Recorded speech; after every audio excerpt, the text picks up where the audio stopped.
Health is not being a victim to war, which is happening in my country, but health is also being the weapon to war.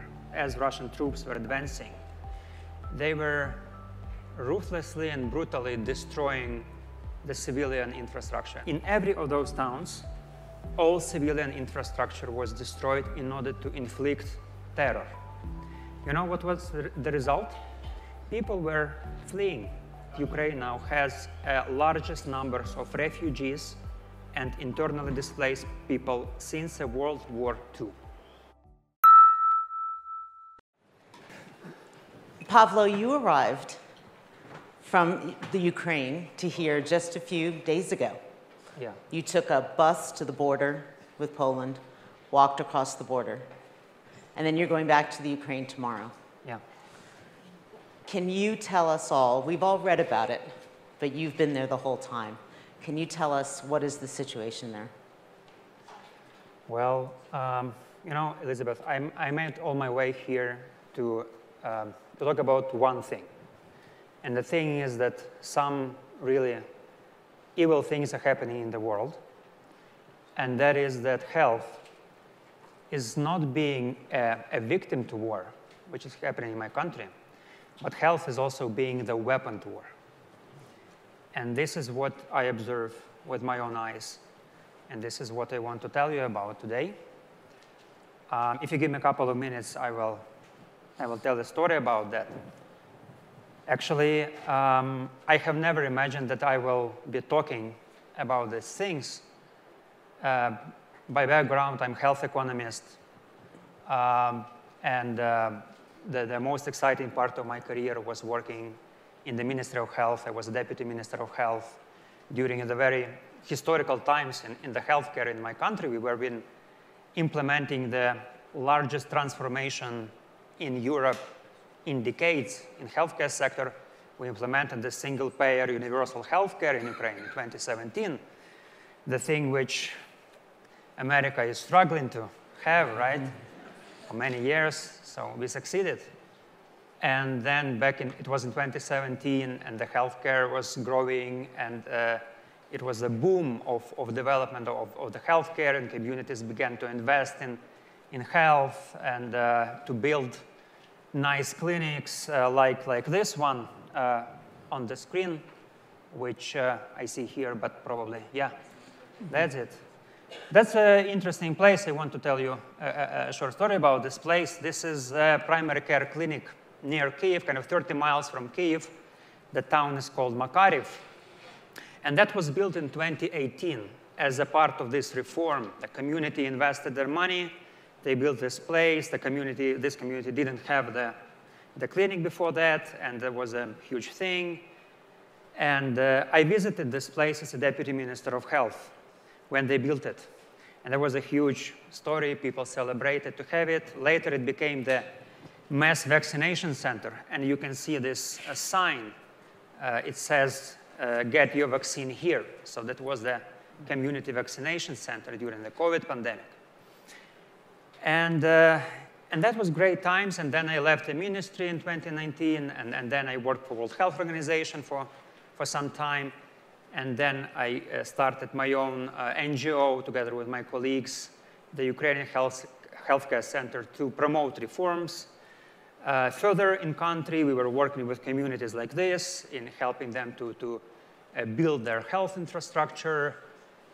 But then the war began on February 24 this year, quite unexpectedly for many. I remember this day very well. I got up actually at 5 a.m. in the morning, hearing huge explosions, and then another explosion, and then another in Kyiv. And then next day, I just brought my family out of the city into safety. And most of my team at the center did the same. And then we started to look at what was happening, and as we started to see that as Russian troops were advancing, they were ruthlessly and brutally destroying the civilian infrastructure and livelihoods. It was not only a military thing. they had been destroying the civilian infrastructure, and they had been destroying healthcare. And I assembled a part of my team who were at the contact. Of course, it was remotely. They were all across Europe and Ukraine. I was in Ukraine.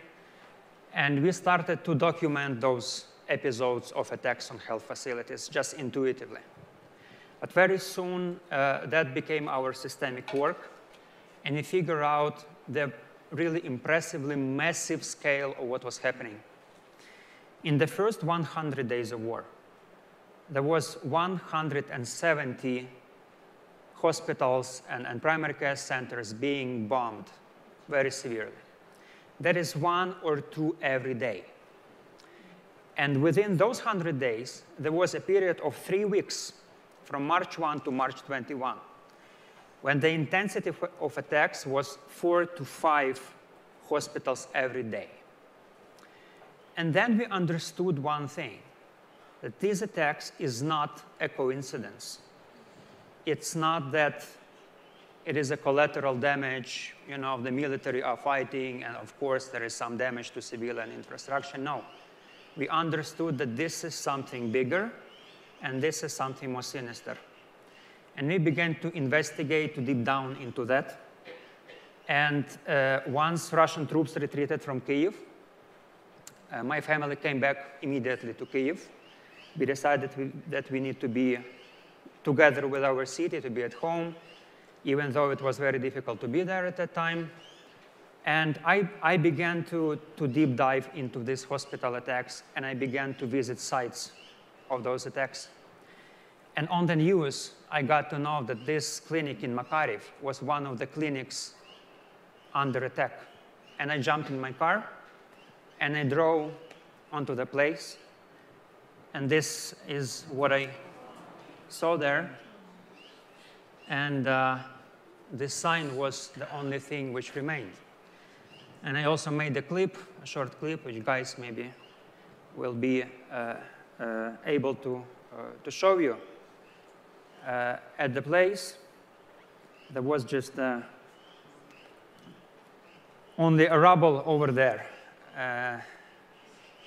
and the sign, vaccinate here. And I want to show you one more thing I brought with me from this place. This I found here among the rubble. This is a part of the shrapnel. This is a particle of the mortar shell with which the place was bombed. And you can see that this is quite a, if you want. No, it's very heavy. It's a heavy thing. Very heavy. And how it works.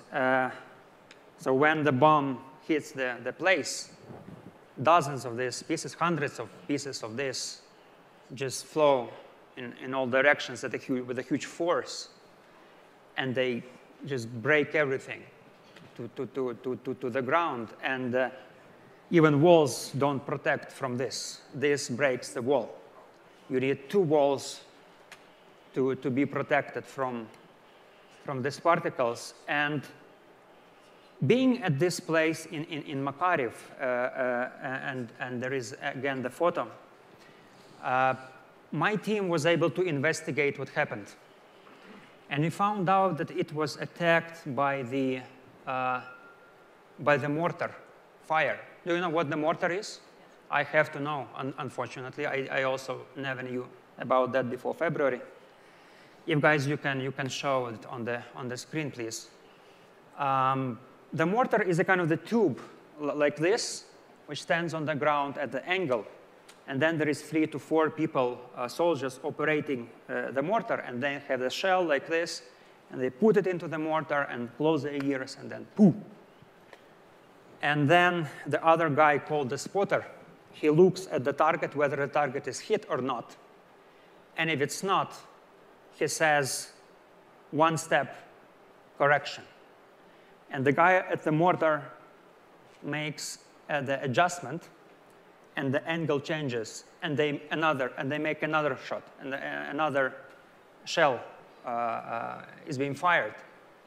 And then it is 10-meter step forward.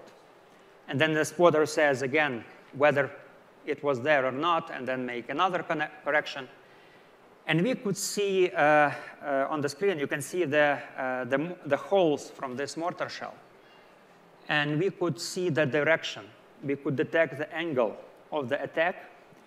And we walked actually along the line of this attack, and we found another shell, another hole from the shell, and then another one, and then another one, and then another one. 4 holes outside the clinic. And then we walked 1 mile, which is the medium range of the mortar attack, 1 mile from the clinic, and we found actually the actual place from which it was fired. And we reconstructed the whole story, that those people did it on purpose. There were at least 4 of them. One of them was commander. He was making orders, fire, fire. The other one was spotter. He could very clearly see what was the target. There were no mistakes. Yes, he saw that that was a clinic, and there were 4 adjustments, to target it finally.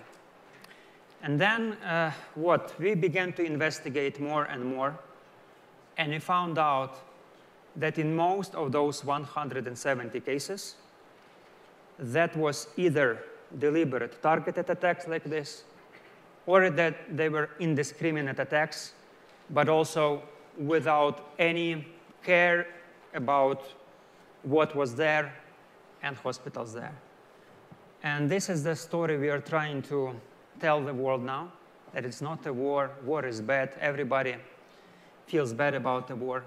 But there is something more sinister happening, and that is turning our values, our value of human life, of healthcare being the part of outside politics, outside war. These values are being turned against us and used as a weapon. Talk about that a little bit more. Why the Russians, from your description of it, are making such an effort to target a clinic. Why would they do that?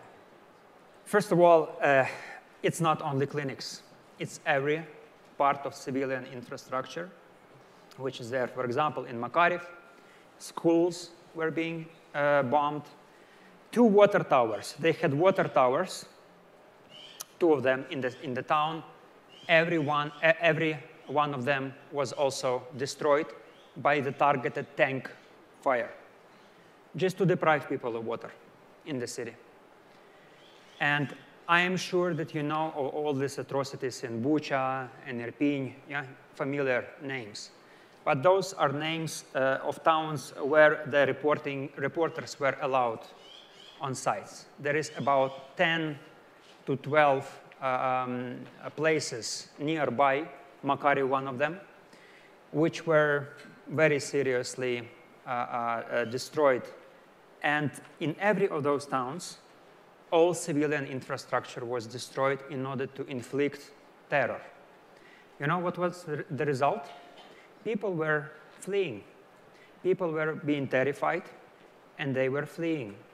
And I don't know if you know that, but Ukraine now has largest numbers of refugees and internally displaced people since World War II. 7 million fled the country. We have a population of 40 million. 7 of them fled the country, and another 7 moved internally, including me and my family, right? 14 million. 1 in 3 Ukrainians was forced to move out of his or her home. And I think that was not a coincidence again. I think that was a tactic. Why I think so? Because I saw that before it happened in Syria. The wars in Syria and Ukraine are very different, of course, right? Ukraine has a World War II style war of aggression. Syria was a civil war. But Russia intervened in Syrian war in 2015. And since 2015, there was 244 attacks on health facilities committed by Russian troops. Before that, America was already there fighting ISIS. You know that, right? So coalition forces, America and the European Union, had 4 cases of hospital attacks in a couple of years, 4 cases, all of them incidental. ISIS committed 10 hospital attacks. Russia committed 244 hospital attacks in Syria. What we had as a result? A huge refugee crisis, right? To Europe. But that was 1 million of people fleeing to the European Union, creating the huge crisis in Europe. Now it was 7 million of those 5 million went to Europe, and 3 million went to only one country, Poland. And I think this is a tactic of war. I think this is weaponization of civilian infrastructure and of livelihoods. You reached out to the World Health Organization about this. Yes. What was the response? You know, in the very beginning, we were, of course, very hopeful that that would be the reaction, because the things were quite obvious. You know, the scale was unprecedented. And we hope for the reaction from the international community. And we look at WHO, you know, because it was quite a specific situation in the history of the WHO, because one member state would come to the other member state and begin to destroy the healthcare system. And WHO, by the way, has their own tracking system of hospital attacks. And it was clear to them. But what they did nothing. For 1 month, World Health Organization refrained to call Russia an aggressor. They even refrained to calling it a war. They used the words like crisis, tragedy is unfolding in Ukraine, you know. As if there were no... As if it was a natural disaster. Right. Yes, right. Absolutely. Only after approximately 1 month, they began to say that Russia should stop that, you know, and so on and so forth. But they never did anything serious. They had their regular World Health Assembly in May, 3 months after the war began. No emergency meeting, anything. Regular health assembly gathered, and they did what? They adopted the resolution with the words of being terribly sorry, and that's it, you know. What could they have done? They could have done something because they have the constitution, WHO like UN. They are kind of, WHO is a replica of the UN. It is the assembly of countries. It's like the parliament of countries in health, you know that, right? And they have the constitution saying that if some unexpected things like this happen, they can impose sanctions on member states, like suspending voting rights, like depriving them of privileges. For example, a Russian Minister of Health is a member of the executive committee of WHO. And they are okay with it, you know? He decides on the policy of WHO, or how the money flows, you know? And by the way, he will listen to the Director General of the WHO about the humanitarian response in Ukraine soon. So he will sit and listen. I imagine, like, you know, on Wednesday, for example, Russian Minister of Health is sitting in Russia at one table with the Minister of Defense, discussing how they destroy Ukraine. And on Saturday, he goes to the WHO, and they discuss how WHO helps Ukraine, you know? Crazy. But I think that the WHO is just, you know, helpless about that. They don't know what to do because this is quite new for them. And I wrote an email to my friend, the director of the European, how they call it, European Department, European Bureau for WHO. I wrote in the very beginning. I was very direct. He never responded. Maybe I was too direct. Mm-hmm. But yeah, yeah, that's it. WHO just pretending that they are apolitical, you know, they're just bringing drugs to Ukraine, which they do. Thanks for that. But as a political body, they do nothing. So your reach out to the WHO was an email. Did you ever get a response? No, I haven't. What you're describing are war crimes. Can you talk about, actually, let's go back in time a bit to Bosnia, to the 90s. Yeah. How long did it take to prosecute those war crimes? Yeah, that's a good question. Because the part of our work now is that we are documenting, 2 people from my team do a full-time job of documenting war crimes for international criminal courts. But this is not enough for us because we knew the example of Bosnia, when it took up to 20 years to get people accountable. They were held accountable. That's a good news. But it took almost 20 years. You know? That's too long. So we chose another strategy. And in parallel, we do all those litigation work. But what we do most is we are trying to reach audiences like you. And we are trying to work with investigative journalists, with the media, just to build this case that, guys, something that, the evil is growing, the winter is coming. Look up. And we need to stop that because this is a very serious attack not on infrastructure. This is attack on our values, on our shared values, and on our ways of life and on what we respect, on what we believe.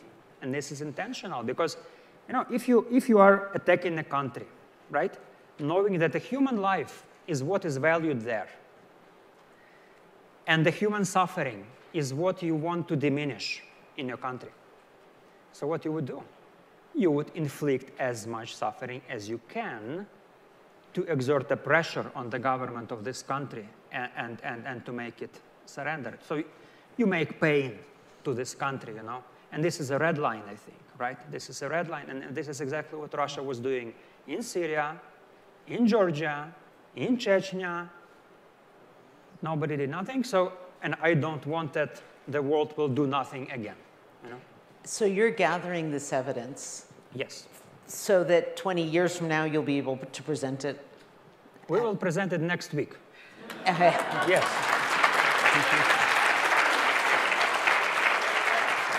Yeah, we are finishing the report, and we are going to present it, not waiting for the legal system, which is very slow. You're presenting it to whom next week? To the public.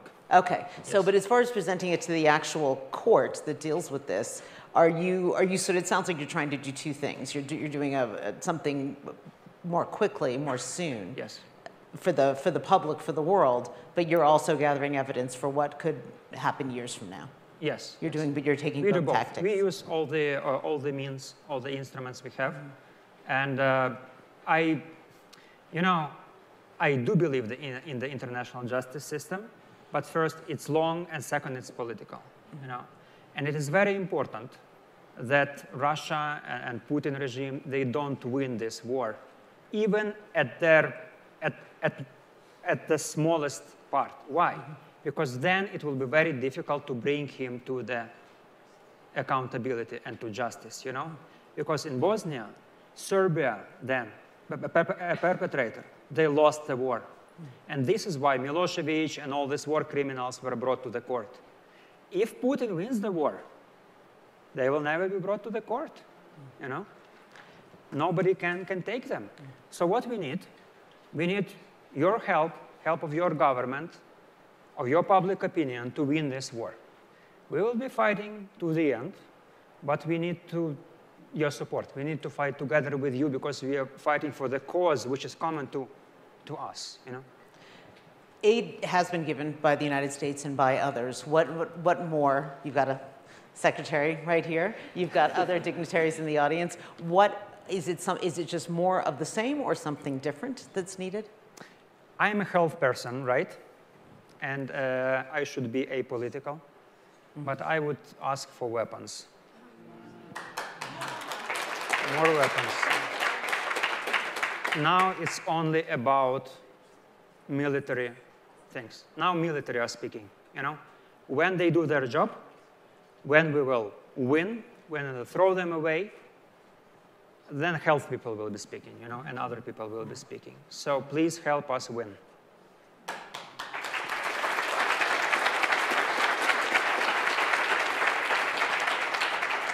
You said something that surprised me a little bit. You said that you have, I think you used the word confidence in the international justice system, and you worked for WHO, so presumably you have some respect for that system. Neither one of those systems, it sounds like, has been helpful at all in the past 4 or 5 months. Why do you have confidence in them? Because I'm an idealist. you know? And I believe in values which are proclaimed, you know, and WHO proclaims good values. And the international system of peacekeeping which we had after World War II has a very good values at core, which I strongly believe in. And we must, you know, use the infrastructure we have. And that is a part of the political leadership of this system, which feels very uncomfortable about being tough and about getting out of the comfort zone and do some tough things. But that's a problem of people, not of the values, you know? So I would say let's defend our values. Let's not make health being part of war. And let's fight for this justice. Help us to do that. You know, we will do that. We are holding on, and yeah, we are carrying on. We've reached 0, but I want you to read your bracelet, and then we'll go. Yeah, I need another minute, sorry. I have a bracelet here. It says, fuck you, Putin. Yeah.